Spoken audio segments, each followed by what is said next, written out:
believe in devolution. I believe it's a very good thing.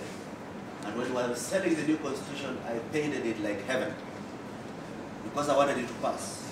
But now, once it has become the constitution of Kenya, you don't ask the good things, you ask the bad questions. Implementation is the challenge of what are the untidy things you did not want to show when you are marketing the product. There are counties which are conscious, at least the intelligentsia of the certain counties, from the professional dialogue they're having and agenda setting discussion they're having, they are seeing an opportunity to run a competitive enterprise that encourages investment and value addition, value creation, wealth creation, prosperity. Then, most of the counties which most agitated for devolution are not asking those questions. They are looking at their share of public revenue as an end. So it's a distributive mentality. There is no mentality of creating conditions for wealth creation.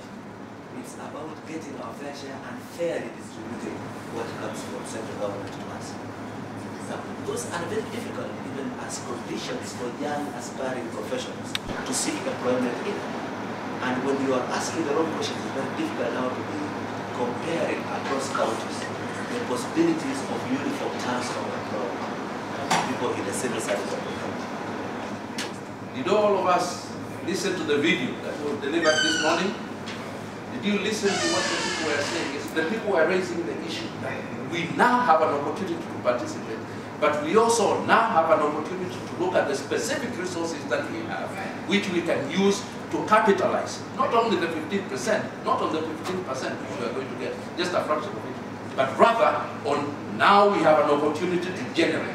We now have an opportunity to add value to our resources and make our county richer so that we can also be able to share what we have with our neighboring counties. Thank you. The essential struggle is about having services that will allow them to leverage their potential.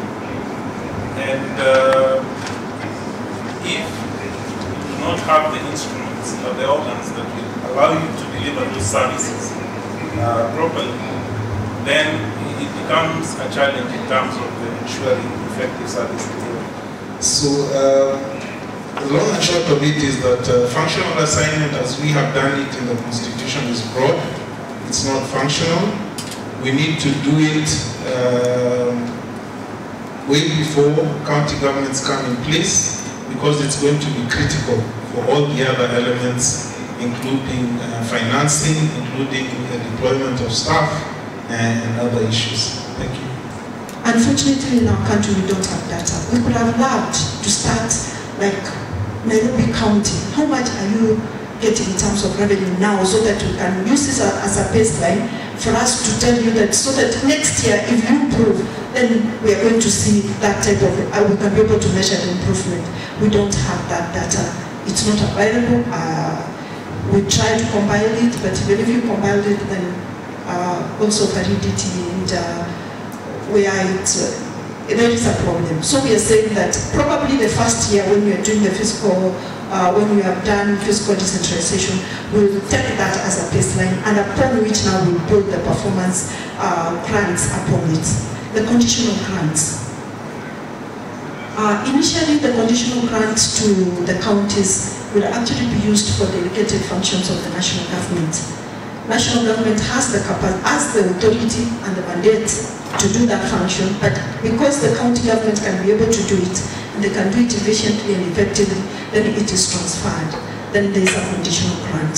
I know Kathy is looking at me, she doesn't buy that. She says that let's go with conditional grants slowly and let the counties build the capacity so that we can now give them unconditional grants. But as one participant said this morning is that probably we have not built that capacity because we did not have the opportunity. And we be given that opportunity, we make our own mistakes, we learn from the mistakes, and then we proceed from there. So we are ready as here to rock the boat. We are not just going to let things happen as they were last year, then there's no need for a commissioner's hearing if things are going to remain the same. We are going to give that formula and it's going to be implemented. Thank you so much. We have the urban areas in the cities bill, and which became an act.